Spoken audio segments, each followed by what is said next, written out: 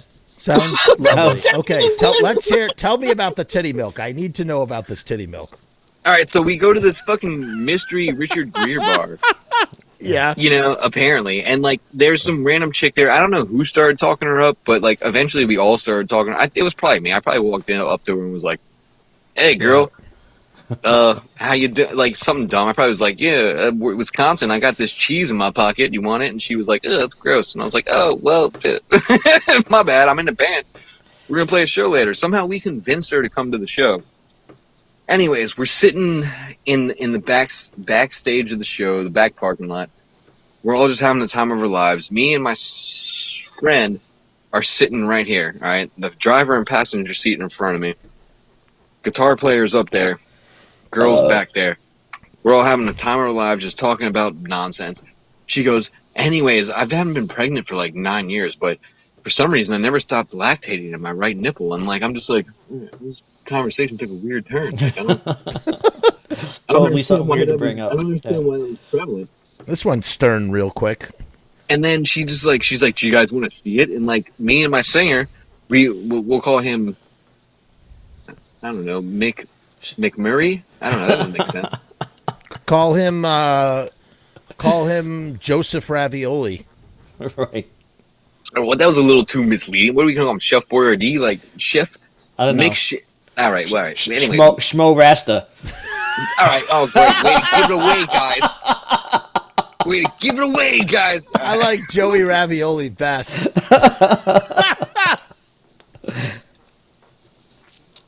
Yeah. Anyway, so what happened? Anyways, me and Joey Ravioli are sitting there. Now I'm using it. Are sitting there palling around, doing God knows what. And like, she's like, "Do you want to see it?" And we're like, "Nah, not really." And then like we go about our conversation. Like 15 minutes later, she comes out of nowhere. She's like, "Guess what, guys? You convinced me." We're like, "What?" like no one said anything about this titty milk. We turn around, her titty's out like a fucking shotgun. Yeah, She she wanted. just shoots it right over our head. Like it scrapes the van door. And my guitar player, we'll call him. It was Dean. Sorry, Dean. And he's just sitting there like a dog, like with his tongue out, just like he's just like. Just What getting blasted in I the saw it face. shoot over. I saw it shoot over me and Ravioli, scrape the fucking roof of it, hit my friend in the tongue, and like just be like. And like I'm so confused by the whole situation. We haven't even played yet, and I'm like, I'm just like, dude, this has to be like the Matrix or something. Like, and then like she just like after we had all just sat there in silence for a second, and me and Ravioli had looked at each other like, what the fuck is going on? Like she's just like, I gotta go, and like she just like pulled her fucking tits back into her bra, fucking got out, left. I never saw her again. She didn't watch the show. Right. She wanted. She just. She wanted. She needed to do that. I guess maybe she needed to relieve the pressure or something. I don't know. I can't claim to know the mysteries of of women's biology. I don't know the motivation either. Maybe she needed a release, but guess what? She could have gone behind a dumpster like all of us gentlemen with class. I was not there. I did not get to witness the. You actually weren't there. No, So that's you're a what I just guitar. said. So the guitar player went like the guitar player was lapping up the titty milk like it was the Right elixir into his of life. mouth like an arc shot. Like it was like he was like fucking Scottie Pippen or Kobe Bryant. Like Was he? But I don't weirdest shit understand. I've ever seen. Was he like ready to receive it, or he was surprised and flustered? He was was wide just open. he He wanted was it. very He wanted accepting. Yeah. Yeah, wide open. The And gates- like I was just like, the and hot gates opened. Right. the best part was me and Ravioli's like acknowledging and like our expression of what just happened. We went like this. Wow. Like we were like concerned because like we don't know what's in that titty milk. I mean, mother's milk, man. You know. Right. It's just- Well, for all I know, there's hepatitis in there. I don't think you can spread it like that, but whatever. I'm still concerned. God, what am I doing at 11:30 at night talking about titty milk? I don't know, man. I really don't know, but I'm really glad you shared the story. It was an interesting story. You don't hear something like that every day, truly. You got Ken on the line? I don't know what happened to Ken. think Ken, where Ken did you dropped go? off. He I don't know. dropped off. If anybody wants to call in, you can call in. The line is open for anybody who wants to call in. Link is pinned to the top of the live chat. That Okay. includes you, Ken. We're really sorry. It was a very good story, though. We wanted to hear it. It was important to hear the titty milk story. Joe says he told the titty milk story fairly accurately, except it wasn't knack stage. Backstage. We were in the van. I was just reading it as you I read it, said yeah. in the van. We were in the You back did. of the. We were in the back. Didn't I say that? Mikey Yeah, did yeah. say Back, that. dude. You did You say know, that. Back You did in say those days, Joe, backstage was the van. Right. We're behind the venue. That's what Right. I'm saying. He said she shot 2.5 van rows from outside into the van and hit the roof liner and left a stain, no less. There was a stain. There was On a there. stain. It stayed there for a while. And there was a few other stains that I'm curious about. I don't want to mention your name. Walking around with these weird Oh, magazines. here's Ken. Let's bring Ken in. We're going to bring him By in. the way, the bread ban only lasted 3 months. Circling back to Thank you for that Thank information. you. Oh, Hey, yo. my God. We needed to know that. Mikey, it was very nice to meet you, man. Meet me. I've met you before. I'm really sorry. I don't. Yeah, when, no, that when did shows we how meet? important I am. No. When did we I'm meet? kidding. I kid. We But never before met. you take one, I know you got to take one, Ken. But I just want to Did say, we meet or we did not? Well, I take this very seriously. I don't want to be an asshole. Did we? I'm trying to remember when we met. Did we meet? Where did we meet? it's not important. I probably mooned you or something. But like, I would remember that very well. I never forget Well, an ass. let's say if I didn't. Oh, you would. Yeah, you wouldn't forget this. Ed. Oh, But Yeah, boy. like, so- if I didn't meet you, nice to meet you. Yeah, very nice to meet you. I'm Even though glad. I already knew thank who you for, are, Yeah, thanks for jackass. coming on the show. Well, I Thank know. you. Thanks Listen, for having me. I'm always just. I'm kidding. I hope you know. Loki. Yeah. Great Mikey, to talk good to to see you. you. Yeah. Hey man. Tell you know Bucky to what? leave me alone. You know what? Mom says hi. Tell her I said Mom. hello. Mom I will says do. hi. All right. Mikey, much peace love, and guys. hair grease. Peace Thanks, out, Mikey. man. Nice to meet you, man.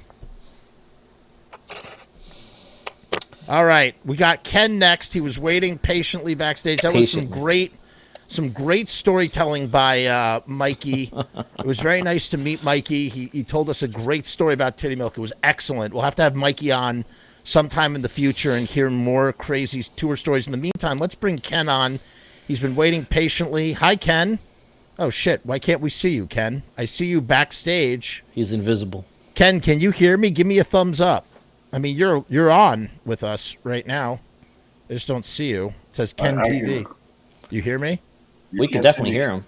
Hold on. I'm gonna hide him again. Let's try this one more time. Hi, Ken.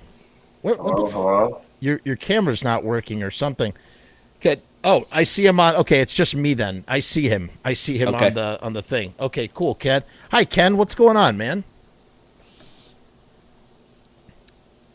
You're punking a pizza, all the misfit stuff that you do. Oh, yeah, dude. Fucking A. Yeah, I look forward to. I'm like, wow, Samhain tonight. Yeah. That's right. That is. Oh, there he is. Now I see him. Well, I had a question for you, and I might have a question for Loki. Do you think Glenn will ever re-release all the same stuff, the back catalog? I don't think he we'll ever will. see that? I would love for that to happen, but I don't think he has any plans to, unfortunately. That's what all the guys I know who know him keep saying and stuff, and so I don't think it's going to happen. I'd like it to happen, but I don't think it's going to happen. That's Well, that's we all think they'd ever. We all sat around and we're like, well, they're always fighting. They're always saying, well, you know what? No, you can't bring the Misfits up at this interview. And yet then that happened. So once you think something in the Danzig world ain't going to happen, sometimes it does. very. And This sometimes is you're like, this is very true. You are correct. You never say never. You never say never. You never say never, and then you get Glenn and Jerry on the stage. Do you have a question for Dr. Loki? Any how long have you advice? He's been not actually a real doctor. Say it How again. long have you not been a doctor? I've not been a doctor all my life. You know, Okay. I've been not a doctor for as long as I can remember. But somehow Jeff made me into a doctor. I don't know. I don't know. Maybe do I look professionally No, it just or I just thought in my mind You kind the of whole look like idea a doctor of rock and roll. the whole idea you for know the what? show. I'll take that. I'll take a doctor of rock and roll. I like that. The whole idea for the show You is got the just cool shirt on. You got the tats. You kind of, you've been in bands. What band have you been in? Man, My question. my whole life I've been fucking since I can remember. I started playing guitar at 15. From then on, I never looked back, dude. I left. I graduated high school at 17. Pretty much left the house immediately after that because my parents were like, you know, they gave me the whole spiel of, you got to do this if you're gonna live under my roof. So I'm like, all right, I'm not gonna live under your roof then. And, you know, I just never looked back. Rock and roll was always in my cards. I knew from a like super young age that I was gonna be in music somehow, and that was that. I wouldn't take no for an answer. there you go. There you go. All right. I mean, I asked what bands were you in? You I was didn't answer his in. question.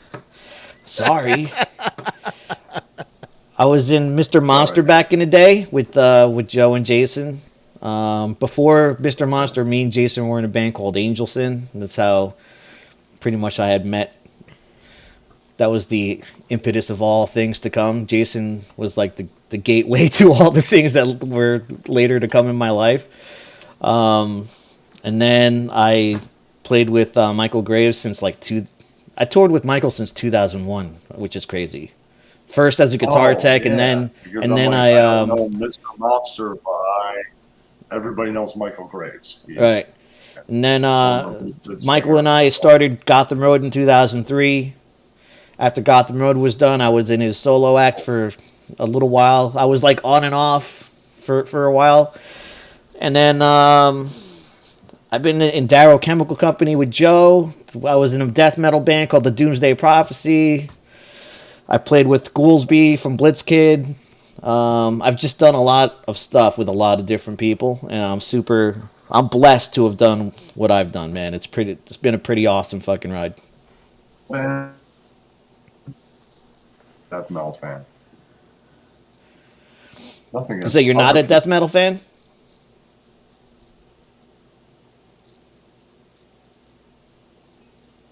Are you hearing him or no? I'm not hearing him. Ken, Okay. you're I don't know what happened. I think Ken. Hello. I think he froze. All right. Yeah. I'm not hearing Jeff. Oh, okay. That's so weird. I think there's Right some now I'm weird hearing connect. you, Loki. I'm not hearing Jeff. Oh, Right. okay. Yeah, I think it's freezing up a little bit, I but think it's it's all right. freezing up.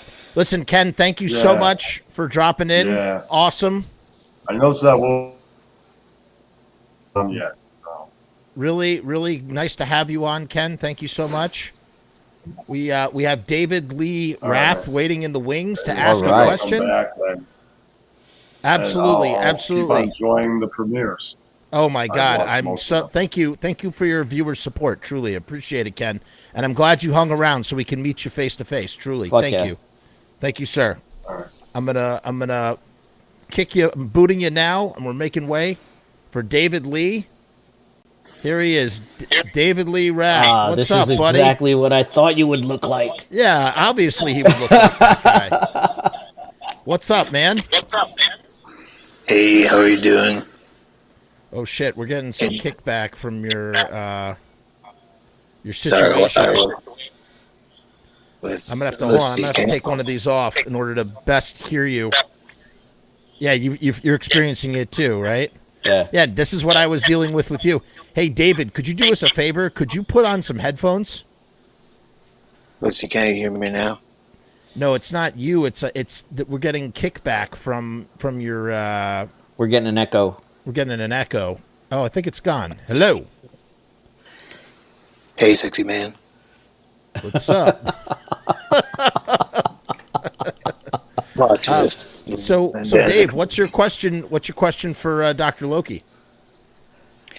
You know, I wanted to ask Dr. Loki if he could have a little chat with Glenn Danzig, so he can make sure that Danzig Sings Elvis is not the final Danzig album.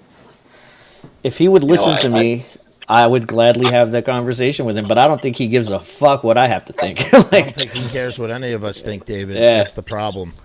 No, I was talking to Christopher the other day, you know, from Sinful Celluloid. Ah, yes, Sinful Christopher. Christopher, yeah. And he told me that Glenn thinks that there's no money in the music biz anymore, so he's gonna focus full on, balls deep in films. So Right. Well, he's not wrong. I'm not. No I'm back- happy with that as no well back- because I want to back- see. I want a million Glenn Danzig films. So that's awesome. Glad to hear that. you know, and I think Glenn should have this as the merch. You know, so you can- Obviously, Hellman's Hell Hell mask. Mask.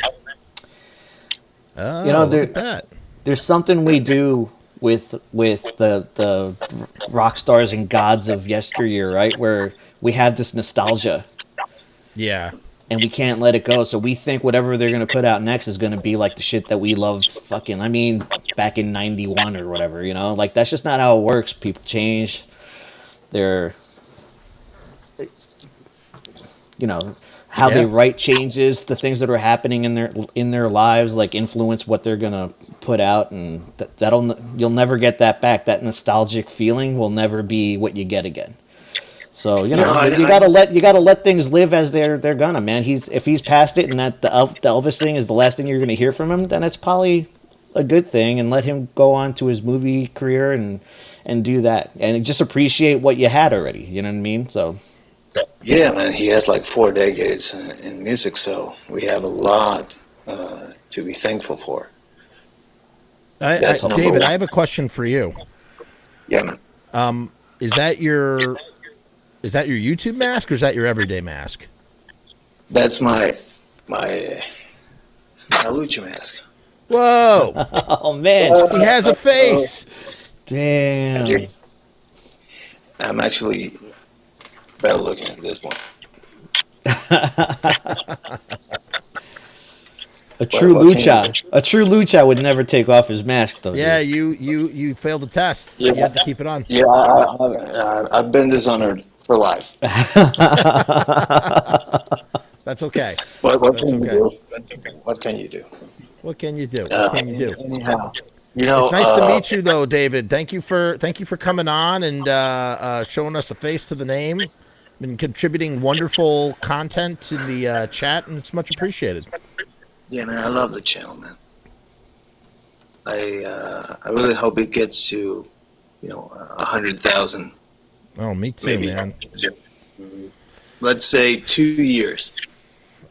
Listen, if you told me that I have 100,000 in 2 years, I would just.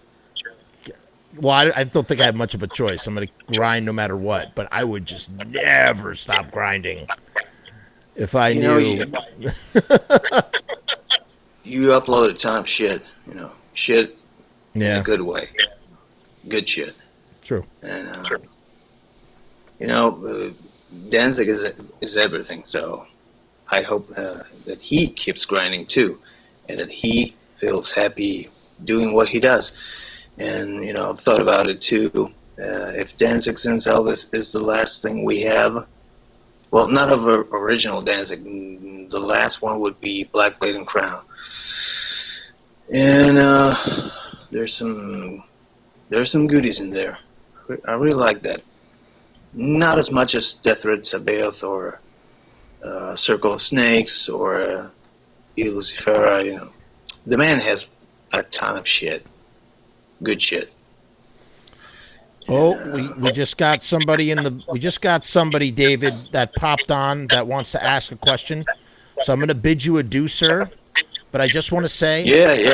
dude, so nice of you to join us. Definitely next time we do a call-in show, please call in again. Truly, okay? Much appreciated, dude. Yeah, man. Thanks, I man. love you guys. Oh, Peace. man. We appreciate you, man. Peace. All right. It's so nice when you get to hear people from from the chat. Yeah, when you get to put a name to the face or a face to the name. Face and the name, yeah. Yeah, that's happened several times because we have people that come in and they just sort of, they contribute meaningful stuff like David does. David's been great in the chat, so I really glad that he popped on to say hello. How do you feel about that? The fucking, where everyone's just like, they hold on to this memory of their favorite artist or whatever, and they can't let go. They want the next thing to be like the old thing. I think that, hold on one second, we're going to bring out our guest in just a moment in the background. I just want to answer Loki's question.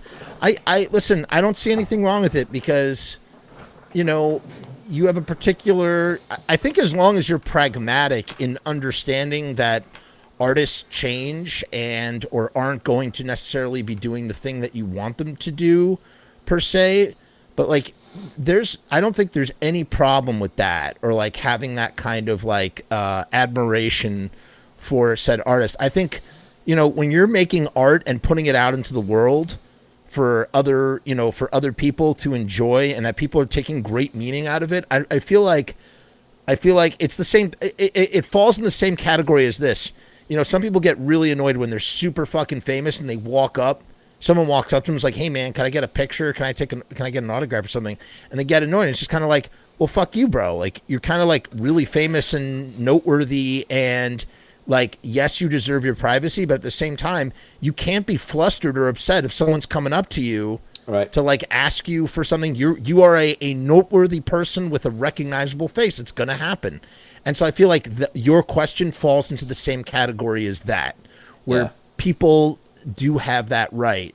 And, some might view it as sticky, kind of like stickers. And who makes great stickers is riotstickers.com. And our man right here, Sharpie. Hey. Sharpie, what's up, dude? How's it going? What's going on, man? Hey, I don't have headphones in, so if it gets bad... You sound fine for some reason. That's so weird. How I turned it down. I turned down my volume a lot.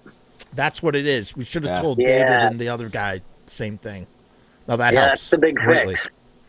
Yep. Sharpie, I like the fucking handlebar stash, dude. Like, you look great. Thanks. I have 3 questions. Oh, boy. You are more than entitled to 3. Go ahead. Okay. The first one, this one's probably hard, but I want to know who your favorite person to write music with has been. Ooh.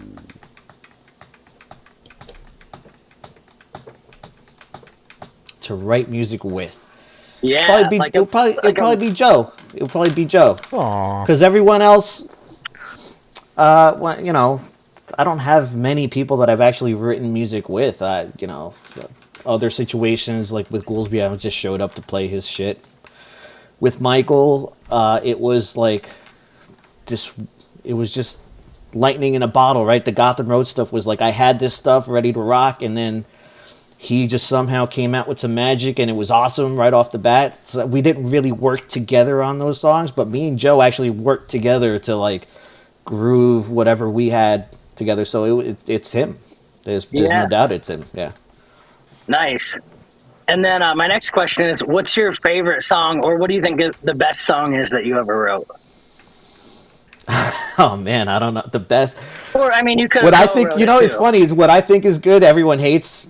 Yeah, sure. and whatever seems to catch on is like things that I don't really love. But I don't know. I'm pretty proud of a lot of things. On the Doomsday record, Long Lost Friend sticks out to me. Save a Little Face are probably. I loved the Doomsday Prophecy. I loved being a part of that. It was hard. it's hard to break into the metal scene, and that was a challenge that like I really fucking loved that challenge. The fact that it was as hard as it was to break in, and I think we like where we were in North Jersey and that whole scene that's up there, we broke through and in that scene and made a name for ourselves there, and I'm really proud of that. And I love those songs. Nice. So from there, like some of that Doomsday stuff is really fucking cool. And then WHB is probably the one that's probably has the most fanfare around it. The music came from me and the words Joe. So yeah, that's probably the one that has caught the most fanfare. Yeah. Probably, and Seasons of the Witch too has more than that, but more recently WHB is probably the one. Gotcha. And then my last question is, this one's for the Dr. Loki. Oh, what do you boy. think is worse? What do you think is worse, like sugar soda or like artificial sweetener soda? Love this question. Love this question of the night. Question of the night. What do I think is worse? Yeah. Or what would I not drink? Let's see. They're probably both just equally as fucking terrible for you, right? That's what I was going to say. That is what I was going to say. They're just both bad. There's no... If you're going to drink soda, you're doing it wrong unless there's nothing in it, Correct answer, seltzer. Seltzer. So yeah, like you're doing it wrong if you're drinking soda. Done. Nice. But artificial sweeteners is just not like... They're both bad, dude. The Yeah. artificial sweeteners are bad. But I just can't, Sugar like, is bad. I guess because, like, I was introduced to, let's say Coca-Cola, right? Hold on. Let's say Coca-Cola, because I was introduced to the real one first, like, tasting artificial sweetener Coca-Cola, it's like, I might as well just drink piss, dude. It's just awful. It's not, it doesn't taste good, right? So, but, like, yeah, no, they're not good for you at all. Just throw it out. Nice. All right. It was good seeing you guys. Sharpie, dude. You're the best, Oh my God, you are the best. And guys, go check out the episode I did with Sharpie. It was we had a lot of fun. We talked about a lot of stuff, songwriting, entrepreneurship, DIY till you die, all sorts of French fry. It was really, really great. So check that out. We've been working with Sharpie since when? 2003, 4, 5? Like, we've been working with you. Yeah, like at some capacity since like 2005. Oh, we lost him. No. He's back. He's back. Okay. Hold on. We'll segue this into our sponsorship message. Hold on, Sharpie. All right. Come back in. Sharpie, you there, buddy? stuff he's together. All right. Oh no. No, he's just a play button. No, he's here. I'm here. Okay. There he is. But so like, what, that Ghouls Night Out is where we met you, right? No, the first time I ever met you, we did a Mr. Monster show in Fayetteville. In Fayetteville, okay. So before Yeah. that, so that's early. Yeah, it was like 2000 or 2000. Well, I guess 2001? 2001. Yeah. 2001, yeah. That's insane, dude. And then I remember That's me and 20 you. years, dog. 20 years. Yeah. And then me and you worked on putting together like that first Gotham Road show at L'Amour's. That's right. Holy Yeah. fuck. That was awesome. That's But yeah. a whole different lifetime ago. I know, right? I was so nervous at that show. That was probably the only show I've ever been nervous to play. Let me ask you a question, Loki. Dr. What? Loki. What do you like about Riot stickers? Like, what is it that's so great about their stickers? Well, but what I love about his business is that he's just all-encompassing, dude. You need a backdrop, you need banners, you need stickers, you need fucking this, that, the other thing. He comes through no matter what the size. It doesn't matter, man. Sharpie's got it.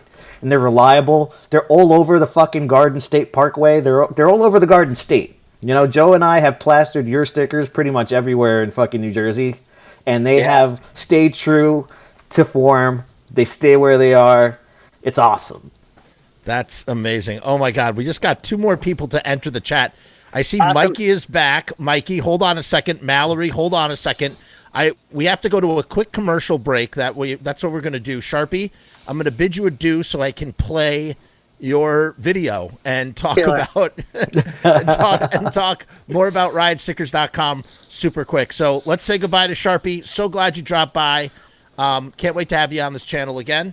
Bid All you right, adieu, later. sir. It was good Peace, talking to Sharpie. you both. Oh, Later. absolutely, dude. Absolutely. So, real quick, Sharpie, a.k.a. Josh, he has a business, riotstickers.com. They power this channel, and we're doing a special promotion with riotstickers.com. You can find out that link in the description below. Click on that to get the deal. What is the deal? You're going to see the little scrolling thing down below. You're going to find the deal right there. It's a nice deal for your band. What is it? For $29.50, you can get 50 3-inch by 3-inch vinyl stickers at riotstickers.com and you can get it for 50% off. That $29.50, it's really $59, but you can get it for $29.50 using the promo code Frumess, Frumess. Just click the link down below, and let's have the song by Less Than Jake play us real quick, and then we'll get to our guests who are waiting in the wings. So hold on. Sit tight, everybody. We got to play our very quick sponsor video, right?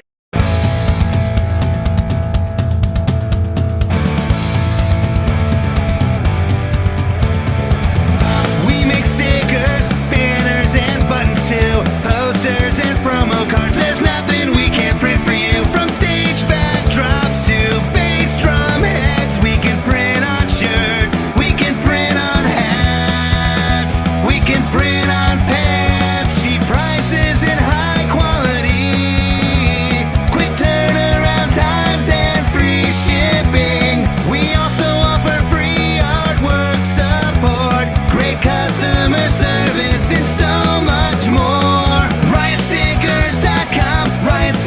We are the bomb. Riotstickers.com. Riot Stickers, we are the bomb. Riotstickers.com. Riot Stickers, we are the bomb. Riotstickers.com. Riot Stickers, we are the bomb. Riotstickers.com. Riot Stickers, we are the bomb. It's so catchy. I can't stop playing it. It is a very good deal. All right, we're going to bring in both these guests at the same time. Not going to keep anybody waiting. Look, Mikey is back. Mikey is back, and this is Mallory. Hello, Mallory. Hey. What's up, Mal? Wait a minute. Mallory, we've met before. Yes, we have. Hey, what's up? Wait a minute. How's Does it that going? mean that is Joey Pasta there too? Well, you see, the issue is... Hey, I Ravioli. meant to- Joey Ravioli. Where is he? Been meaning to ask, actually, Dr. Loki about this one. I need professional help. Okay. Oh, professional I help. can't get him to stop watching Metallica videos Oh my and God. drinking Rumplemans, and he's smoking in my bathroom right now, so... Oh Well, my What do God. I do? I can't help you with the Metallica stuff, man. That's been going on since I've ever known him. First of all, we all love Cliff Burton. Can I even? Hold on. Am I muted? Am I unmuted? I'm not sure. No, you're not. Hold on. First of all, let me just bring up everybody's volume levels because that's going to be a problem later. There we go. I think we've arrived.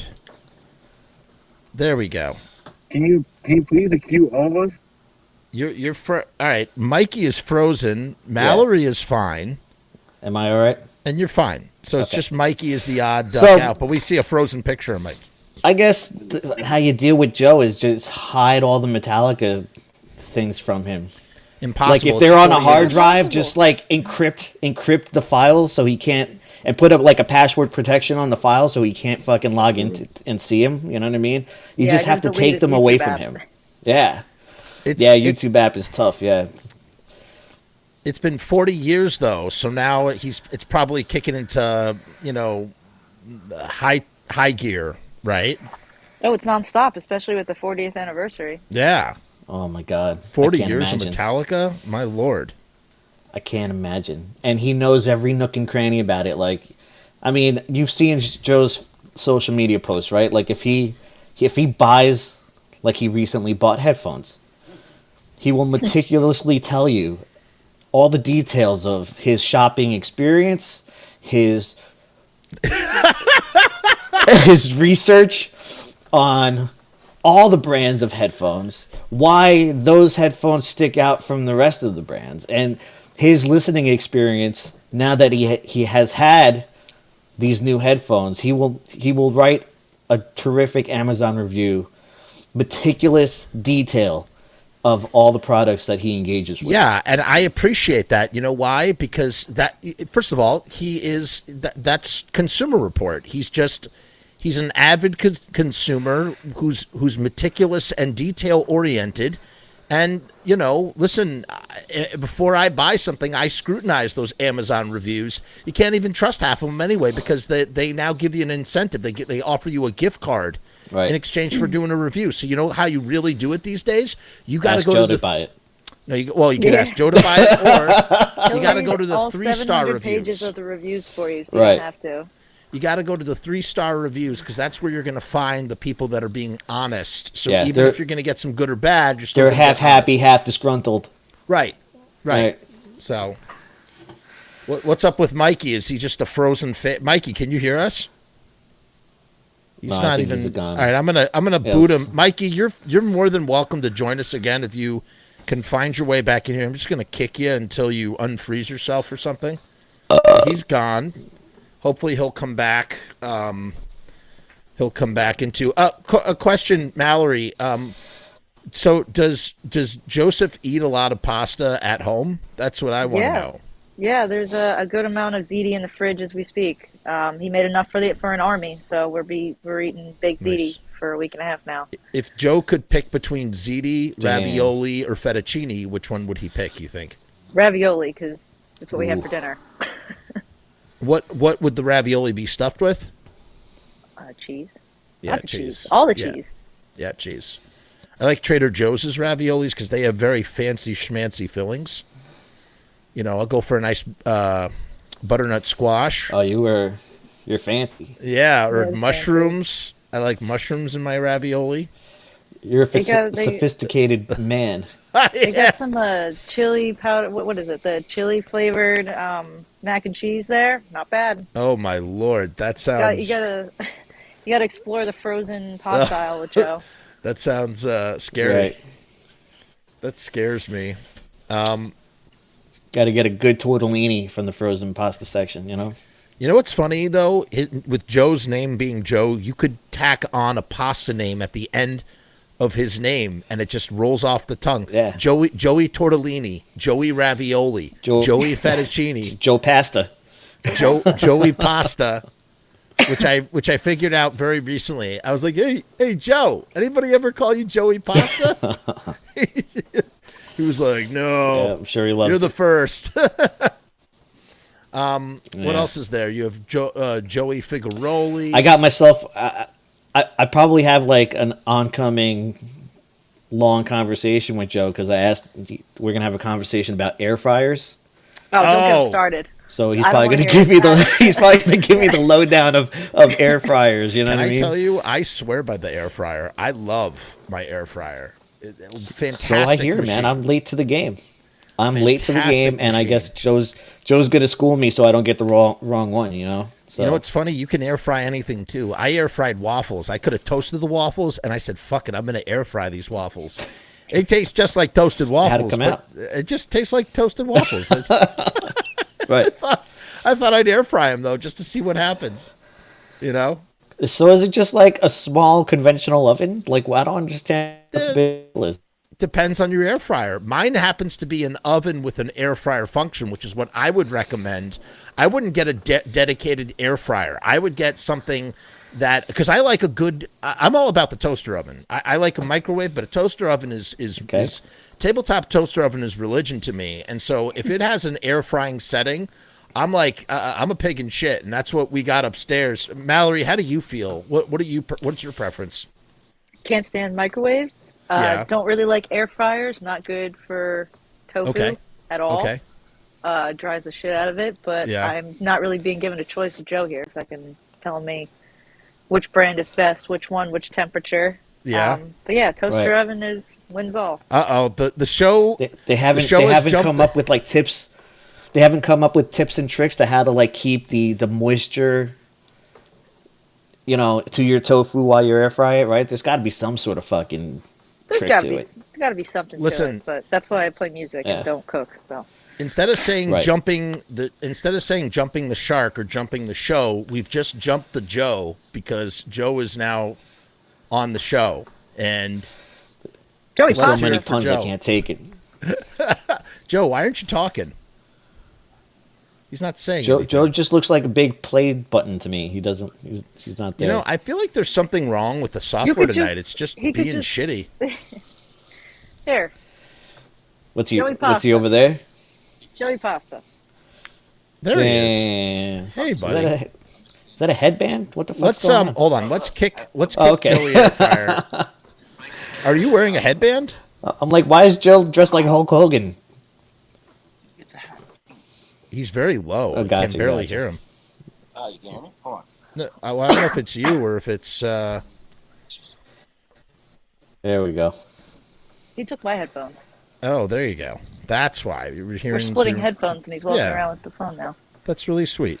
Well, he doesn't really stop walking, as you know. He's getting his daily steps in. So yeah, you need to get your steps. It's important. So Joe, break down the air fryer for us. Let's hear it. Well, Jeff was absolutely right. No, you're too low. You're too low. What's wrong with your sound is off. it's connected to. All right. She sounds great. Yeah, she sounds fine. Here, have some Rump Mints. We'll figure it out. Why don't you do the Beatles thing? Just do the John and Paul thing where you share the mic and go. Woo! Sorry, I know what happened. There we go. There it is. There it is. A lot of technical difficulties on this show tonight, but we've been getting I'm through. using her phone. She just handed it to me, so I had my headphones in because I called you guys. You know what I'm saying? Yeah, I know what you're saying. Right. Sorry. All right, So Joe. stupid. Joe, Just navigating through these treacherous waters. Let's you hear know, it. like. Tell us about the air fryer. Jeff was right. You want the you want the convection oven. Yes. You can't you can't be getting that like those Ninja air fryers. That's bullshit, dude. Because here's the number one thing. Once you start using the air fryer, I don't even know what that is. So bro, sure. right off the bat, once like Jeff said, you cook anything and everything in the air fryer, dude. Like you won't you'll fucking be making coffee in the air fryer after a month. Yeah, you know, the setting works for anything. You'll figure out it's a way universal. to cook fucking anything in there because everything comes out great, and it's so easy that you don't want to cook on anything else. Right. So here's the problem: is like once you have the air fryer for a minute, like that's exactly the problem. It's like you want to cook everything in it. So or you buy foods that specifically go in the air fryer. Oh, mac and cheese bites. I guess sure, everything goes in the air fryer. It doesn't matter. It doesn't have to be specific. But whatever the case, so like, let's say you want to like make some food and a side. There's only one compartment in those Ninjas, and it's like a small basket. Like, right. The way we eat too, like, bro, you need a big one. You know, like you don't want some like little. You want compartment tray real estate. Yeah, you want real estate. So what you want? Do you remember? But when I lived at your house, we had the convection toaster oven. Right. You know what I'm saying? Like the toaster oven that's like an oven. Yeah, I remember.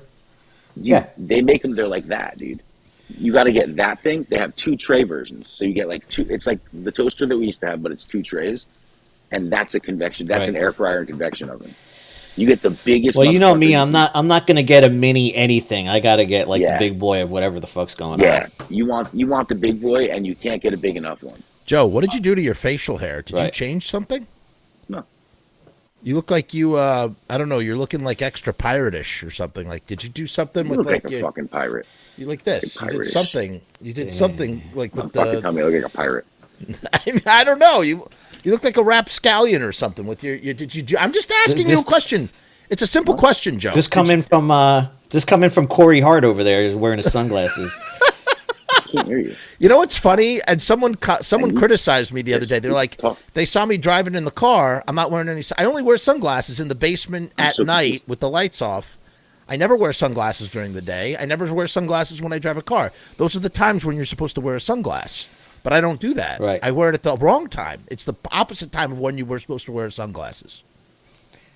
I don't know. It's Mr. Cool, you know. And too cool for the school. Yeah, what you're looking That's for right. is a convection oven, an air frying convection oven.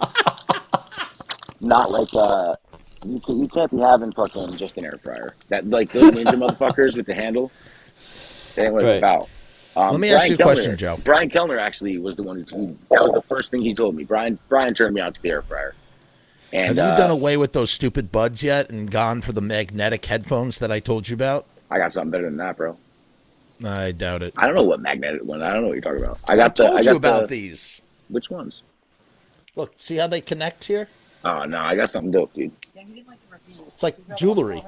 Yeah. Oh, I got the same shit. Bro, they're the best. They I are got the the same best. shit. It's fucking, do. I yeah. was just using. Yeah, I wish I was using mine right Yeah. now. They're But phenomenal. I'm using the shitty AirPods because they were connected to her phone. These Remember, are I'm not on my these phone. are phenomenal. They last for hours and hours and hours, and Bro. you wear them like a necklace.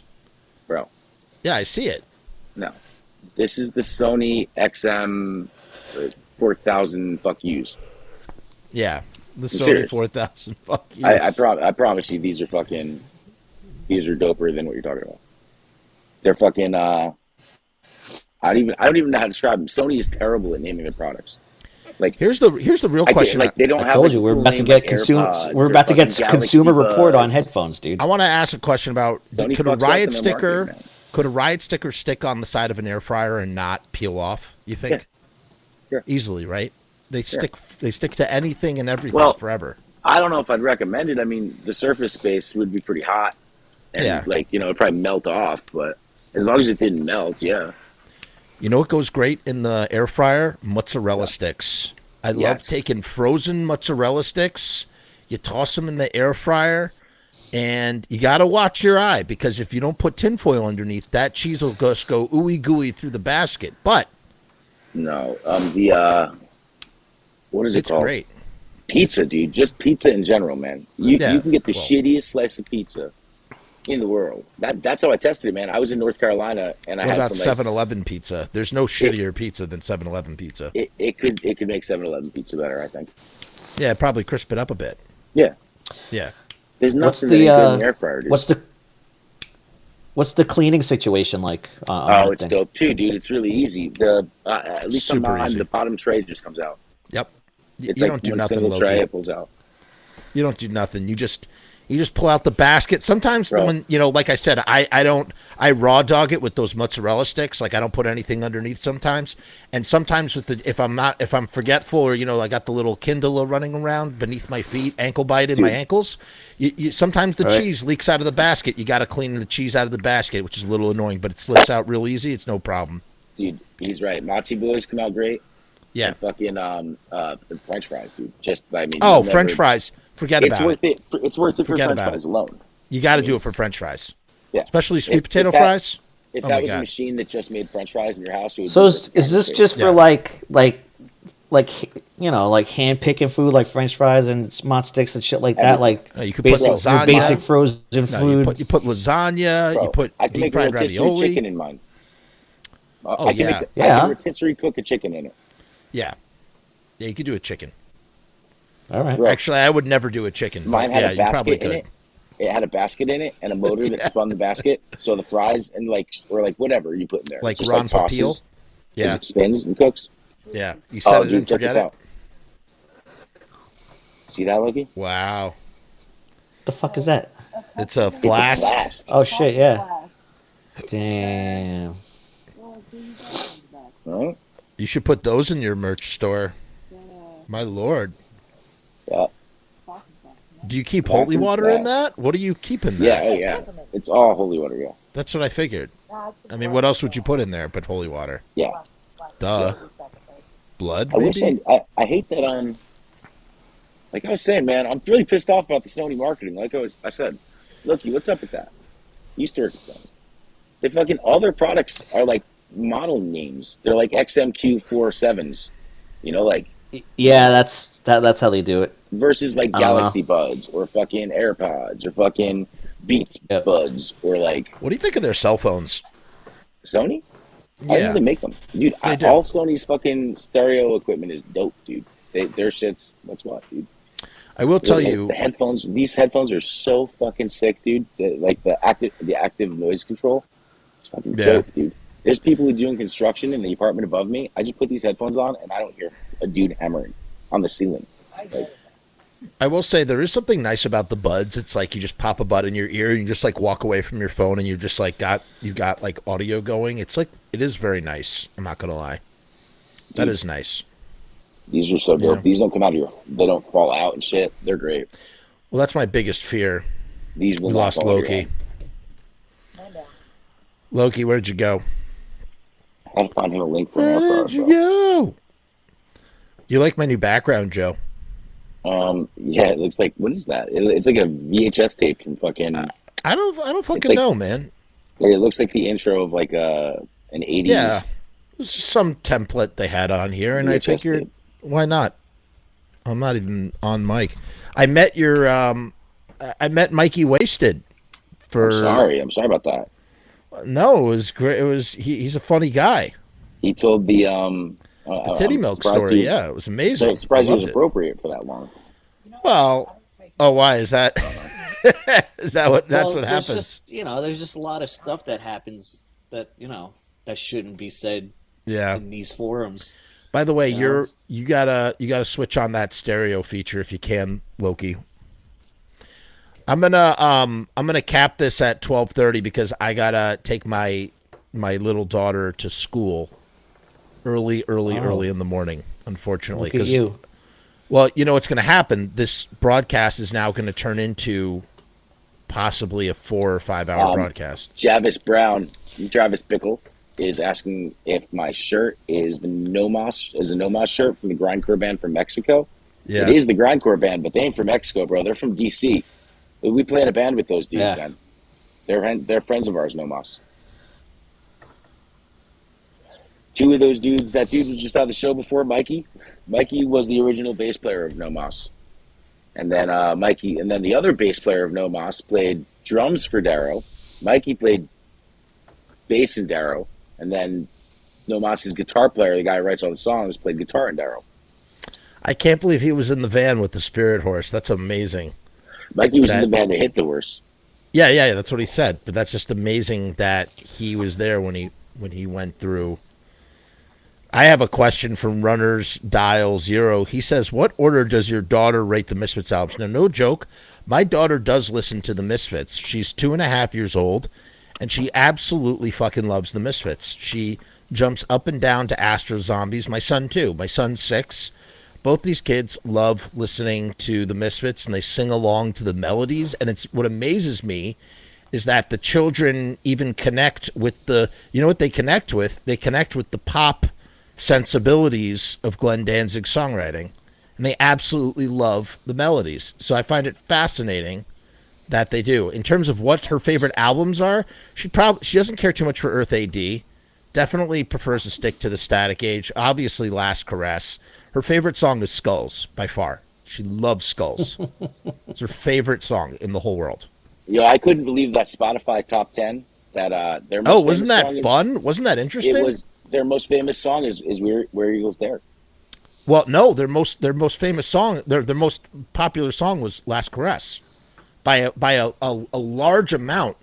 That's a fun game, Joe, to look over. We were, you know what we were doing, Loki? We were looking at who has the most popular, the most played songs. The top 10 songs on Spotify. I gotta say, I was surprised that Graves has as many songs as he does. 3 songs in the top 10 are 95 songs.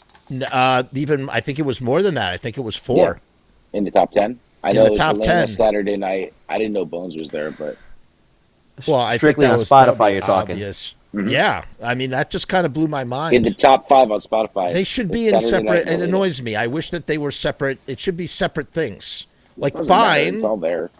Yeah, I don't know. I just because it's why are you mixing the Danzig songs with the other songs? Because the band has the same name. That's the problem. That's not Spotify's problem. It clearly not. Clearly not. At the CD store, they don't fucking separate it. Javis Bickle says nope, nobody separates it. Javis Bickle says there's a band No Moss. No, they're from Hermosia, Sonora. Maybe I'm confusing a band he had that has a similar name. Don't know. Yeah, did you ever have Moss. That's the cover of their album. Nate is asking, did you ever have a clown at their birthday parties? If not, ask Joe. He knows how to get one to come over.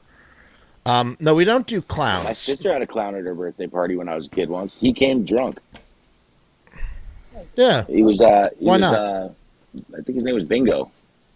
Why not? He came drunk and he hit on my mom. I guess that's what clowns do. Right. You know what's insane is the highest charted Misfits album is The Devil's Rain. Yeah. No. Is it really? Yeah. On Spotify? That's the album. That's the album that charted the highest. Yeah, that makes sense. in their catalog. On Spotify. No. Sold physical records.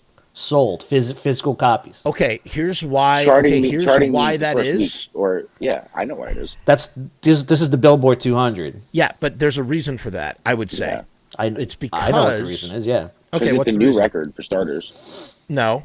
A new record Because for starters, and less and the records are being sell sold. because Right. all the collectors do. That's what I was Collectors thinking. buying 8-9 copies of the record. You know. Yeah, but you got even like if 100 dudes who buy 8 copies of that record. Yeah, but as a whole in the industry, there are less records being sold, so there's not this like demand of like.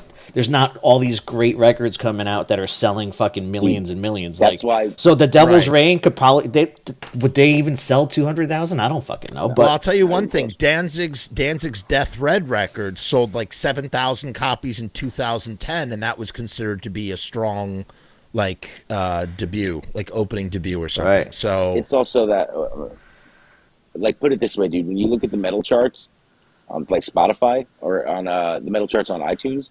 Dude, the first 5 records are Metallica every time. Like, you can go any time of year, and the best-selling metal records are Metallica every week. I mean, how many records did American Psycho and Famous Monsters?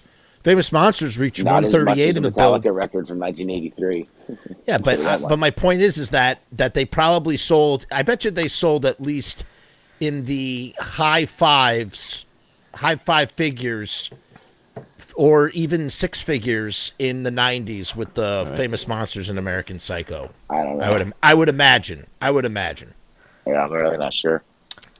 So the way that also the billboard the way the billboards work too, by the way, is that they only care about your first week's selling. That's how you're judged. Yeah. Yeah. So all those records came out. Their first week, they sold 6,000 copies, and that got them to 70. 6,000 copies. That's not a lot. That was Devil's Reign. Yeah. Yeah. That's crazy. That's crazy. But that's how the playing field has changed. Yeah.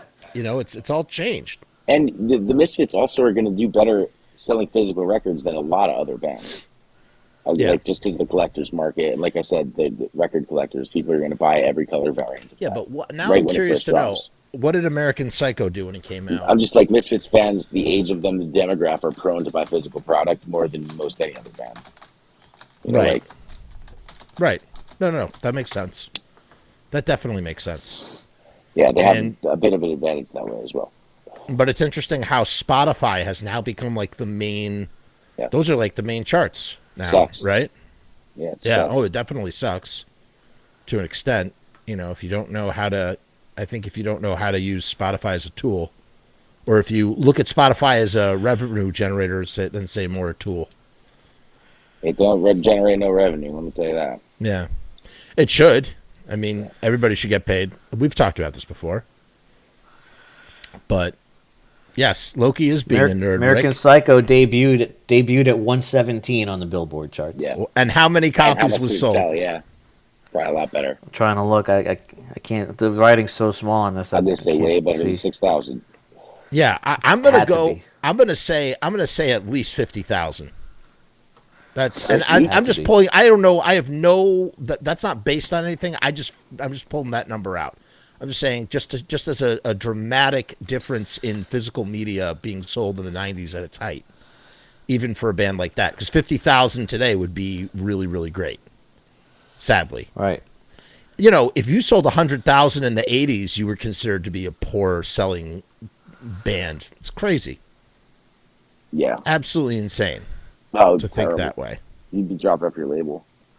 Yeah, that's why. Dude, this is why it's just like, and you know what's crazy? Okay, you want to hear something really crazy about Spotify? So I'm on Spotify now, thanks to Robbie Bloodshed, and some other people who were pushing me to get the podcast on Spotify.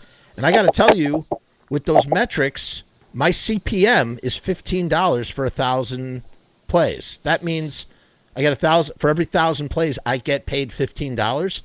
That is way more than someone's getting for their streaming album. And so it's like, you know what I don't understand?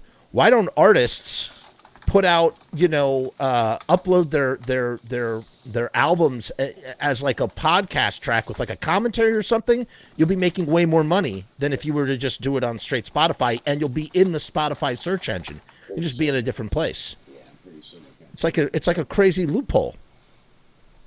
You know? Sure they'll catch on to that. Yeah. Well, they haven't yet. I don't know if I.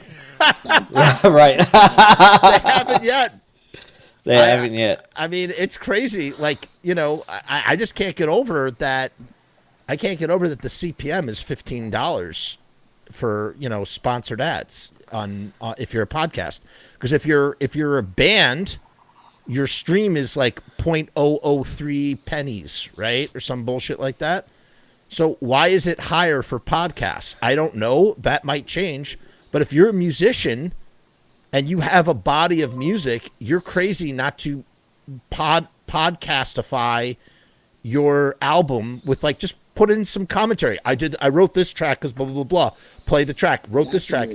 That's what I'm saying. And then you put it out as a fucking podcast. Yeah. The Darrow Chemical Company podcast. And you'll be making way more fucking money. How many streams? How many streams does Darrow get? How many do you know? Let's say that it's, let me tell you something. I have 4,700 streams and I made about $50. Okay? That is way more than some band that has, 20,000 or 30,000 or 40,000 streams making fucking, $15 or whatever. I'm making more money just from doing podcasts. There's got to be a way to play that system. Long format? I'm sorry? Why? Because they're long format? So you get more for a play? That's what I just told you. The CPM is $15. That's basically. Gotcha. No, it's like plays. Yeah, it's basically how many. It's 1,000 plays. How much money you're making for 1,000 plays? Yeah. Gotcha. So it's $15 for podcasts. So it's like if you're a band, turn your album into a commentary track for a podcast, like for every release, and then put that on, and you'll be in the Spotify algorithm, but as a podcast. Yeah. And then people will play back your music. You'll be making more money. I've always wanted to do that, and I think it's a great idea. And that format that you're saying, or that probably really lends to what you're saying on a technical end. But I think it's just fun, man. I want to say the Jasons have done it. Maybe they do it on their YouTube. They might. I told Robbie Bloodshed he should do it, and I'll tell you something. If you have Pro Tools and you have the ability to record your voice, there's no reason that you can't be like, give me a Darrow song. Give me a Darrow song that people love. What's a Darrow song? The Dead Don't Care. I wrote, me and Loki, or Loki and Joe, whatever. We wrote this track because, the Dead don't care about people coming out of the ground. And when we recorded it, Joe lost his voice. So we had to record it through something or other. And then you play the fucking track. And that's it. You just do the thing. I'm telling you. No, I agree with you. It's a great idea. You know who I think did that, or the earliest I know of, is Typo Negative used to do it. Like way back in the day. I don't know how they sold it too, because it was like CD era. But there are a lot of CDs like that. But Spotify has a lot of things like that, but it's still on the Spotify music side of things. When you go over to the podcast, that's when you start to see. I'll send you the screenshots. I'll send you my analytics. It's kind of crazy. And you know what else too? It gets you into Apple Podcast. I'm an Apple Podcast, Google Podcast, every podcast you can imagine. My shit goes out, and I'm doing it all for free through Anchor. There's no reason for you guys not to be taking advantage of that CPM rate in addition to Spotify. You're not paying in, and they're paying you? Yeah, they pay me. And you're not paying them to be on the service? No, I don't pay anything. It's free. How is that possible? Then why wouldn't everyone do that and not use Spotify? Bro, they gave me the opportunity to record an ad. I recorded an ad. $100 every year to fucking. No, I don't pay anything. All of my stuff is hosted on Anchor. I don't pay anything. I'm on Spotify. I'm on Apple Podcasts. It doesn't cost me a cent. Well, this stream will be on Spotify as like pretty much tomorrow morning. It'll be on Spotify, and I'll be doing the same thing. I get it. All of my streams get turned into podcasts. You're probably only on 2 or 3 services where we're on like. No, I'm on 7 services. I'm on Apple Podcasts. I'm on Spotify. I'm on Google. All the major ones. Yeah. All the major ones I'm on. Yeah, there's probably a major one that you're not on that I need to be on. That was what I'm saying. I'm on Stitcher. I'm on Breakcast. I'm on. I'll tell you what I'm on right now. I'll tell you what I'm on. I'll tell you what I'm on. I mean, there has to be a reason that everyone would be using that if there wasn't. I don't know specifically what's lacking, but there's a reason that people are using DistroKid and fucking. Well, but they're not using DistroKid to air their podcast, though. No, this is but this is a loophole, Joe. This is a loophole where you could take your music and create a commentary around it. I have 4,000. I understand it as a commentary. That's a great idea. Okay, so I've been paid $49 for 4,770 plays. I have an audience of 59 and 372 unique listeners. And I don't do any promotion. I just upload my streams, and people find them on Spotify. That's awesome. And then, hold on a second. Yeah, I'm looking for an air fryer for you right now. I knew it. That's what I've been doing this whole time. I'm trying to find this one I used to have, man. Here you go. It's I'll tell you all of them right now. Okay. Okay. Okay, so there's Castbox, there is I don't know what this stuff is. Spotify, there's Apple, there's what the hell is this one called? Radio Public, Pocket Casts. Right. Yeah, I mean just so all their thing is that they put their ads on your podcast. Yeah. No. That's how no.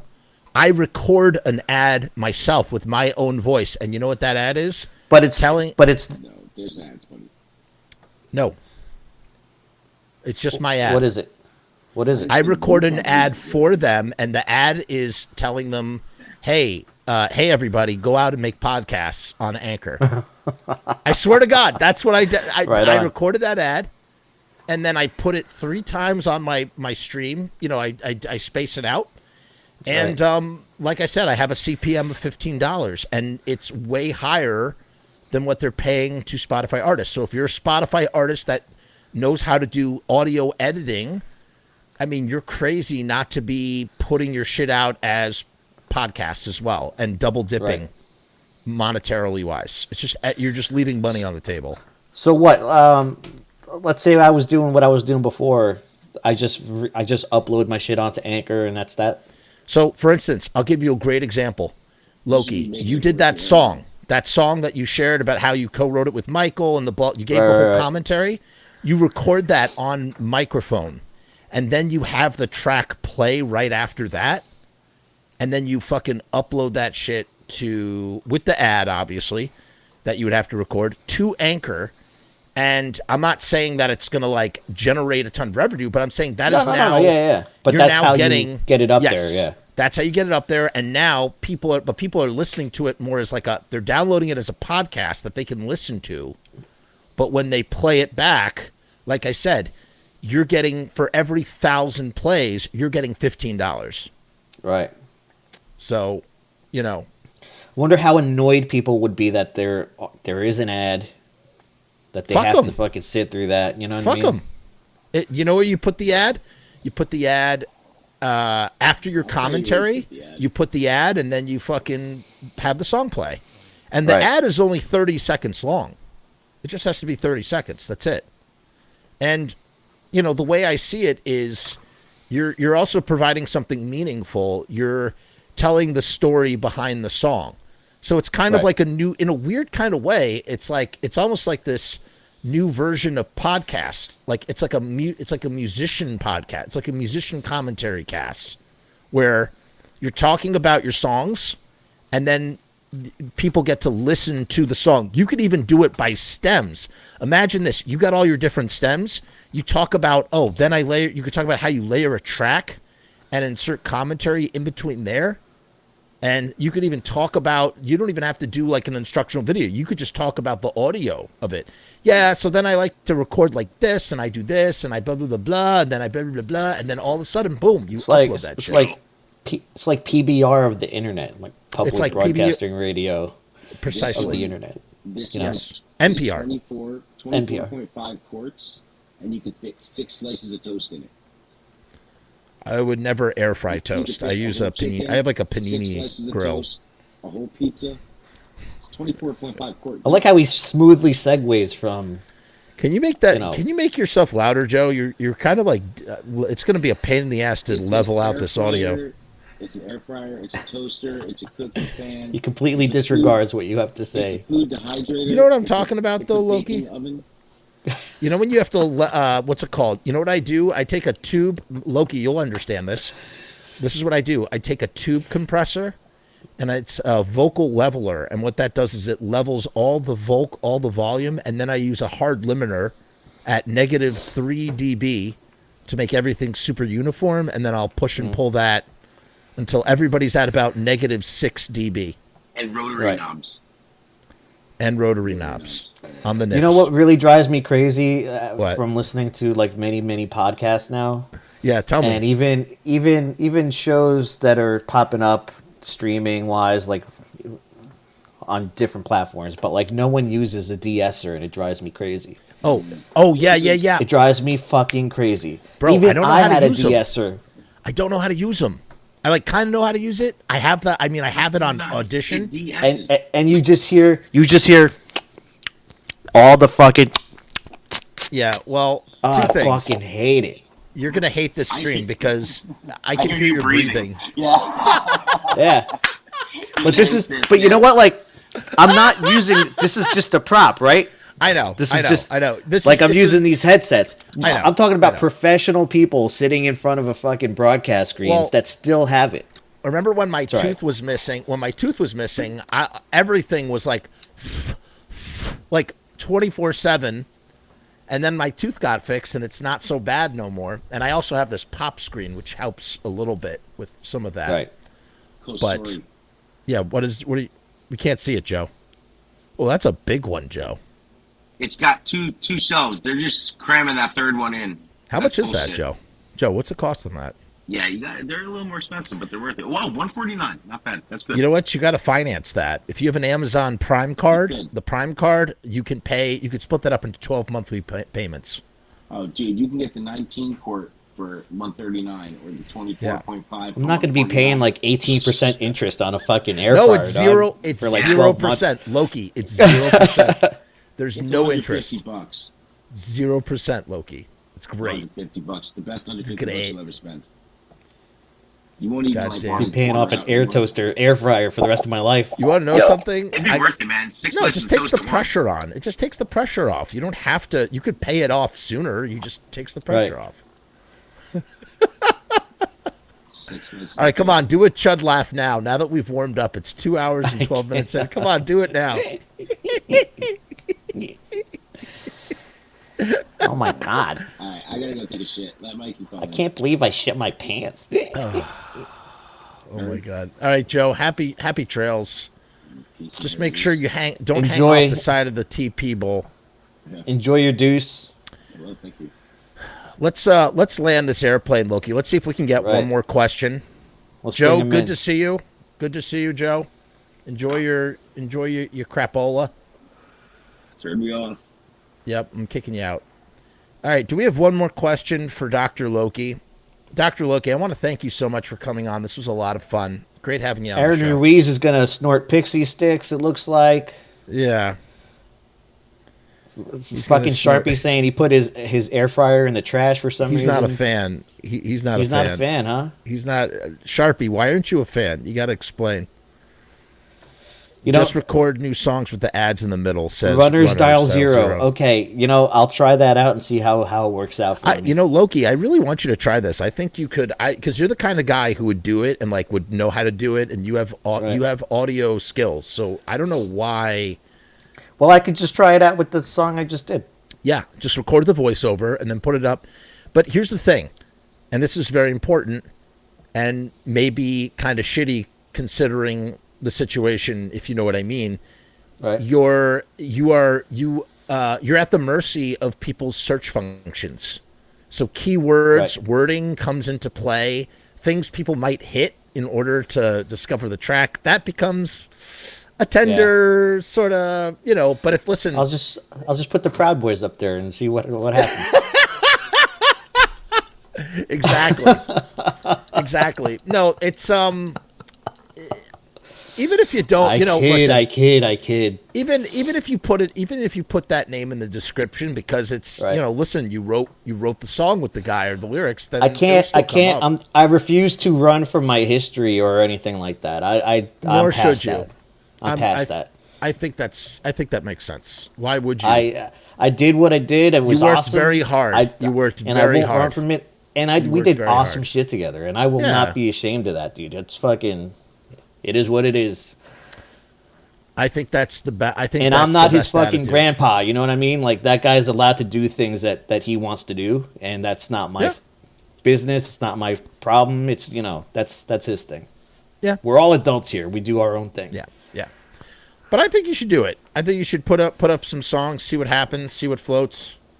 You essentially, if you have the archive that you say that you have, and you get regular listeners, essentially, like I said, you just have, that's just another stream of passive revenue coming into you. Right. So. That's interesting that they would allow that or do that, or I guess was it's shocked. Just because of that ad is really what makes all the difference, right? That people, I don't know why that even works that way. I can't understand it myself, but I'll tell you, it's very similar to what happened with Amazon Prime. I'll tell you a quick story as we wait. We need one more person. Because you know what's fucked up, right? Like, yeah. we're already paying for Spotify Premium. I don't pay for like Spotify. $10 or whatever, or I do, because I enjoy to listen to my content without ads. But now, even though I have Spotify Premium, I got to go listen to these podcasts with ads in them. I don't think ads play except for that ad. Yeah. So on my podcast that I listen to, I like I have a couple of people that I enjoy their episodes, but because they have premium websites and content on their own through Patreon or whatever, when they put their shit up on YouTube, on Spotify or whatever, they have ads there. You have to listen to their ads, even though you pay a premium for Spotify. It supersedes, it overrides. But those ads are being made by the content creators themselves, I think. Yeah. And they're getting paid 15. That's what I mean. But you know why they allow that? I'll tell you why. I have the answer for you right now. It's because it's the content creator whose podcast you're listening to. It's their voice. It's not like Home Improvement. It's like when Bill Burr does MeUndies, like shit like that. Right, exactly. Okay, we got somebody in here. I don't know who this is. Gator. Do you know Gator something? Gator cheese? We're about to find out. Okay, we have a question. Let's do it. Hello, welcome to Gator Chemical Company. Gator Chemical Company. Why can't we see you, caller? Is it because you're engaged elsewhere? Technology. No, we've had problems with technology. I have a feeling they are evacuating Tootsie Rolls. Damn. Right. That's what. Oh, and they left just as quickly. I blew up a spot. Yeah. But yes, the answer is you're listening to the content creator recording the message, and here's what happened on Amazon Prime. Basically, about 5 or 6 years ago, they told all of us independent horror filmmakers in general, you come in, upload your films, and we will pay you per hour for your movies to stream. People were making $10,000 a month, sometimes more. If you had a body of work, if you had a catalog of films, you essentially were making enough money to make a living. And people did make a living on Amazon, just with Amazon alone, because Amazon as a marketplace is just as big as YouTube, just as big as Spotify. It's a huge marketplace. It's like the Walmart of streaming video, right? On some level. Okay, maybe this says Gator. Hello. Yeah, sorry about that. I'm on a site right now. I got all these weird bandwidth issues going on. I keep getting this message about fucking Getting the fucking band back together, baby. Damn, it's Bucky. What's up, Bucky? What's up, buddy? How are you? I'm good, man. It's good to see you. All right. Even so though I hear me only out see on- half your face. Yeah, no, fucking that, man, dude. So hear me out on this. We tune a little lower, play a little faster, play a little heavier. Go sculpt the cannons a little bit so we get a little sexy in our old age. Take a Bucky's shot out west and call it Sunset Boulevard, baby. Sunset Boulevard. Bucky's been torturing me to get the band back together. I'll tell you honestly why. One, I think you guys were really onto something with Plastic Smile. It was definitely like a step in the right fucking direction. Two, I'm not playing again unless with fucking professionals. You know, I'm too old for that fucking trying to start a band, man. The drummer sucks, the singer sucks. So, I don't know. Plus, Yeah, it'd be fun as shit. I refuse to be a part of that too. Like starting a project and finding. Nah, I'm over that. Only pro shit from here on in. Can I say Dude, something? Check this out, dude. I'm in fucking Buffalo. This is the birthplace. Cannibal Corpse is from here. E-Tib. There is nothing but jam bands here. Like, I can party with like one of the Goo Goo Dolls on a fucking Tuesday, but I can't find a fucking death metal show like That surprises me. Buffalo's such a grimy town. You'd figure there'd be like a lot Right. harder scene. I'm not saying that as a don't do diss. the Like fucking that's Joyce. how it works. Hey, You know, hey, like I gotta go. I'll call you right back. All I'll right, come back. all right. Don't do the fucking Joyce. God fucking damn it. Goodbye, Bucky. No. Let Bucky go. All right. He'll come back. He'll come back. I just want to say what based on what he was saying, you know, I don't know if I said this to Joe, but it definitely makes sense when you consider, like, you know, you guys have a massive body of work, a ginormous catalog, or what they call a songbook to draw from. And what that is because you guys were in all these bands together, there's like a shared history and continuity that, like, no one would do a double take if you were playing Mr. Monster, Darrow Chemical Company, and Gotham Road songs, because you were in those bands. Not to call yourself necessarily any of those bands, or maybe just call yourself Darrow Chemical Company would make sense. But like, the point is that as two guys that played in those bands with those songs, that you could be taking that whole songbook on the road and, you know, like doing your thing with that and filling a hole in a market where people want to hear all those types of songs and creating something really spectacular. And like I said, whether you call it, you have name, you know, Darrow Chemical Company is something that you and Joe came up with together, right? It's not like Mr. Monster was Jason's thing and you wouldn't use that name anyway. And you're not going to use Gotham Road because that's something you did with Graves. So right. It's like Darrow Chemical Company is something that you guys did together, but you could take those songs and put them in your set list and, you know, use their power to sort of, you know, as jet fuel to just sort of go around and stuff. And, you know, it's a shame that you don't, or it's something you should think right. about. Yeah. You know, I'm in this frame of mind where a lot of people keep going, like, look back to try to bring stuff back. And I'm more of let's move forward and try to create something different, something that I haven't done before, or work with people that I've never worked with. Like, you know, it's easy to fall back, and it's easy, you know. Though, Loki, you can still do that. You could still be writing new material. It's just that your songbook. Here's what I really mean to say. Your songbook is maybe a lot bigger than you realize if you were willing to embrace it in a comfortable way that made sense for how you wanted to progress in the future. That's the best way to say it, I think. You know what I mean? Like, again, not to call yourself Gotham Road, not to call yourself Mr. Monster, or necessarily even call yourself Darrow Chemical Company, but to have that songbook at your disposal and in a legitimate way. No one would bat an eyelash or be mad at you or be like, fuck you for playing a Gotham Road song or a Mr. Monster song. Right. Like, fuck you, we were in those bands. That's a part of our fucking history. Yeah, it's a big part of our story. Yeah. Right. So why? So that's what I mean. Yeah, I have a It's just legitimate claim to do some of this stuff. it's just like with you know what makes New Order so legitimate is that it's the same band, but when the dude died, when friggin' God, what's his name? The guy from Joy Division, whatever. When the guy passed away, they went on and they called themselves New Order, and nobody was like, "Fuck you, you're not Joy Division," because they're New Order. Ian Curtis, Right. thank you. You know what's up? We got Walter White from New Zealand. Walter Welcome. White's, yeah. Gator is back again. Am I on? Yeah, you're on, Bucky, Gator. did someone do something bad? What happened? Yeah, we fucking hired this Polish guy, and I told him not to drill through the fucking joist. You got to go 2 inches from the top, 2 inches from the bottom to run a fucking drain pipe, and he just went.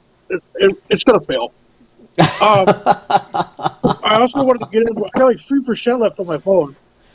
What would it hurt if maybe we all sat in a fucking room with a bottle of whiskey, hashed some shit out, and got on the same page? Well, I'm down with that. I'll never turn that down. Like, let's fucking rock, dude. I got a signature ready. I can be fucking Dean. Here,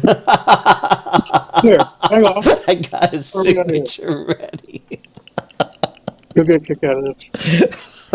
I actually had no problem with the guy. I was baked out of my mind. Why are we taking pot shots at friends? It's not a pot. Well, because I'm trying to play second guitar. Right. I got a signature. This guy, where did he go?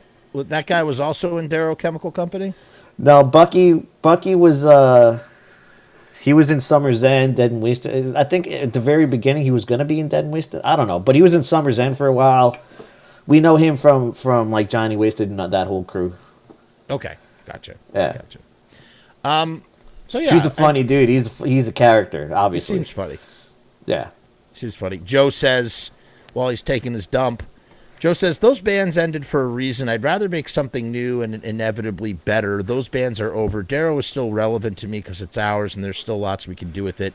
But what I'm saying is everything I just said doesn't negate, like what you're saying has absolutely nothing to do with what I'm saying. What I'm saying is either as Darrow or as something else that you feel comfortable with, right. You utilize your songbook. That's all I'm saying. Utilize the songbook. Tour on the songbook. No one would point at you. It's kind of just like fan service, like do a fan service. Here we go. Check. It's not even fan. That wrong word. It's not fan service. What you're because I'm not doing it for me. But no, of course not. You're doing it because that's part of your history. It's part of your songbook. You can have a big songbook. Right. Hey, we're gonna have. Tonight we're gonna have some Mr. Monster songs. Tonight we're gonna have some Gotham Road songs. Maybe a couple thrown into the set. Oh, we're taking this thing out on the tour. Let's put in a few Mr. Monster songs. Let's put in a few Gotham Road songs. When you're coming through town and someone says, "Oh, they have a couple of Mr. Monster songs," they said it's really nice to hear those live. Those guys were both in Mr. Monster. That's super cool. What's the name of the band? Oh, it's not Mr. Monster. It's some whatever fucking thing that they call it. Whatever you call it. Yeah, whatever they're doing it now. Yeah. The Joe and Loki show. Somebody just popped into the caller. We lost you. Caller, return. I don't know what's going on. It's probably Bucky again. The hell, he's relentless, dude. Do you think that this call-in show was more successful than the previous one? Well, I don't really remember the previous one, but my phone's gonna die, so we gotta. Yeah, it's late. I have to, as I said, I have to wake up. I have to get my daughter up. This was a lot of fun, though. I'm glad you came on. Yeah, man. Dr. Loki, thank you for filling us with wonder. Next time you have other panels too, if I can fit in there, fucking let me know, and I'll slide in as a other person. Love it. We don't do enough group talk on this channel. It's so much fun when we get a bunch of people on here and just sort of bullshit. Yeah. So we will definitely do that. Plus, we got a bunch of talented friends, dude. So yeah. Oh, for sure. Listen. We'll talk. We'll talk about that. When I have something lined up, I'll think of something. I'll be like, Loki, jump on this, and we'll get it. We'll get it going. Right on. We'll get it cooking. So follow Loki at Loki's official channels and whatnot. I think I have some of them in the description. Loki's putting out, and just so you know, Loki is opening up his archives. You can hear some of his unreleased music that he's just sitting on, and he's doing colorful commentaries to go with that music. And keep your ears peeled. Maybe he will venture out into other outlets for said music in the future. Maybe once a week, or maybe two every month, or something like that. But I just have a lot of shit that I'm sitting on, and there's no reason for me to sit on it. None at all. Joe says we don't have those dudes. We need a Slipknot-sized band. Uh-oh. I think Loki's phone died, and we'll just assume that that's what happened. We don't have those dudes. We need a Slipknot-sized band. I would feel perfectly comfortable flying any of those bands' material into a Darrow show. We've done so before. I mean, yeah, that's essentially what I would imagine, again, just as a Jerry Springer final word here. Yes, exactly, Aaron. A Super Friends band. Here's a Jerry Springer final word on the whole issue. Those guys have a rich catalog of songs. They have songs from Gotham Road, as we said, songs from Mr. Monster. They played in a death metal band as well. I don't know if you would incorporate that. The songs would have to have some. I'd imagine Gotham Road and Mr. Monster and Darrow Chemical Company would gel better in a set list than throwing in the odd death metal song.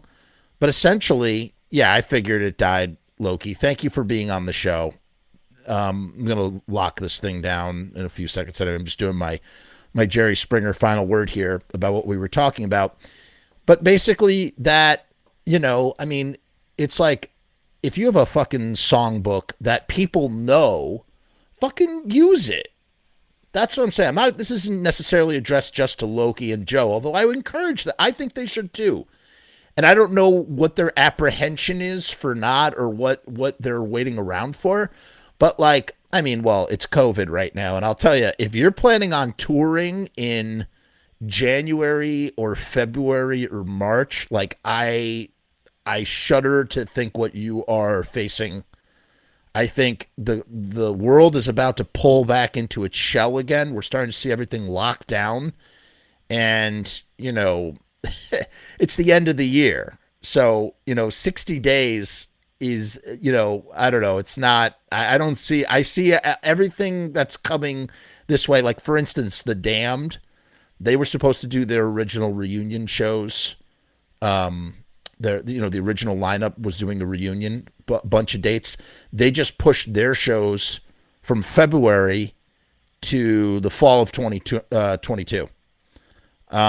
Every concert that I was supposed to see this fall, like big show, I went to 2 local shows. I went to Steve Zing had his show. I saw that. That was like a club show, and I saw the VFW show that we put on. That I didn't put it on. I can't take credit for it. That was Robbie and John then, but that we presented at, I should say. But I was supposed to see the Pixies, and that got canceled because of COVID. And I was supposed to see Bauhaus, and that got canceled because of COVID. And it's about to just get a whole lot worse, I think, before it gets better. But once that is all done, go forth into the world with your rich, colorful songbook, and friggin' just I think it would not be exploitative at all especially if you had a new band name featuring members of Gotham Road and Mr. Monster and Darrow Chemical Company. You put the 3 band logos underneath, ex-members, whatever, and then fucking just advertise that you're playing those songs in some way, shape, or form. I feel like that would be such a solid foundation to build yourself back up on top of. And Loki he's like, oh, I don't want to, I guess that would be fan service. I don't know, man. I feel like that's not fan service. I feel like he might think of it as fan service, but I think if anything, it's like, that's your history, and those are the songs that people know you for, so play them. You don't have to play them as that band. You don't have to Jerry only it. You don't have to be the new Gotham Road or the new Mr. Monster. But, go out under your own name playing that songbook as those people. So, I hope you enjoyed tonight's broadcast. It was great to have Loki on, to see Joe. Haven't seen those guys in a while. We met some new friends along the way. Got a show tomorrow night. Wednesday is streaming Evil Live, so that'll be fun. And what else can I tell you except for the Patreon? Oh my God. If you are a Patreon member, you are in for a big treat. If you are a YouTube Casualty Patreon member, you are in for a really, really big treat on December 23rd. Just a really fun, sort of thought-provoking kind of video. So make sure to check that out. What is the Patreon, you ask? You might ask? Well, let me tell you a little bit about it. Hey guys, what's going on? It's Jeff. So I've decided to make a Patreon. What is Patreon? I don't know how to define a Patreon. Let me look it up. Patreon is a membership platform that makes it very easy for creators to get paid for the things that they're already creating. I want to do it full time. I want this to be my full-time job. In my efforts to make that happen, I've set up this platform. Is it going to work? Is it going to be successful? I don't know, but I would rather try and crash and burn than not try at all. The goal is to create enough passive revenue so that I can continue to do this full-time, uninterrupted. Why? Because I love to do this. I love creating content. I love making videos. I love shooting films. I love doing podcasts. In case you couldn't tell, I love to talk and I never shut the fuck up. So right now I've kept the Patreon incredibly simple. There's 2 tiers, and that may change in the future. The Murdergram is a simple way to extend support for all of the hours and hours of free content on the channel for nothing more than $1. 38 cents goes to Patreon. What's $1.38, eh? It's less than a cup of coffee, but it's a great way that you can show support for very little effort. When you divide that $1.38 by the hours and hours and hours of time spent listening to this endless drivel of content, the dollar cost average works out. Next up is the YouTube Casualty for $6.66. The YouTube Casualty is loaded to the gills. Enjoy the archive ad-free, as well as ad-free early access to special docu-style podcast videos, music reaction commentaries, and the like, a month before they drop on YouTube, loaded with ads, I might add. You're also going to get exclusive content and behind-the-scenes content that is not available on YouTube or anywhere else. So you get to peek behind the veil. And believe me, there's a couple of choice pieces. Most of all, more than anything, whether you join the Patreon or not, I just want to thank each and every one of you that comes to the channel, that watches all the shows, that leaves comments, that participates, that subscribes. That's really the most important thing. This is just trying to find a way to earn a living as an artist. And with that, thank you for my TED Talk. Join the Patreon, because we need you! 66 cents.